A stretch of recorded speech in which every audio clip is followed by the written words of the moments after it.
বাড়িতে বর্ষাকে অভিযোগ করার লোকের মুখোশ টেনে খুলে দিয়ে পর্ণা বর্ষার সম্মান বাঁচালো। বিস্তারিত জানতে সঙ্গেই থাকুন, চ্যানেলটিকে সাবস্ক্রাইব করে রাখুন। বর্ষা বিয়েতে আসতে চায়নি, কিন্তু জোর করে সৃজন এবং পর্ণা বর্ষাকে বিয়ে বাড়িতে নিয়ে আসে।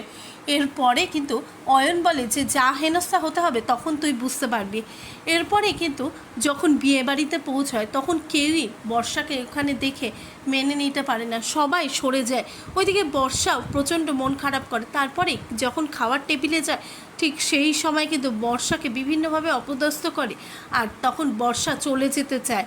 আর ঠিক সেই সময় কিন্তু প্রত্যেকেই বলে যে এ কোথা থেকে ঘুরে এসেছে, কেমন মেয়ে, আমার বোঝা হয়ে গেছে, একে আর এ থাকলে আমরা এই বিয়েবাড়ি থেকে চলে যাব। তখন কিন্তু পর্ণা চুপ করে থাকে। এরপরে যখন বর্ষা বলে যে বৌদিভাই আমি আর থাকবো না, তখন কিন্তু চলে যেতে থাকে। ঠিক সেই সময় দাঁড়াও, তোমাদের একটা ভালো সিনেমা দেখাচ্ছি।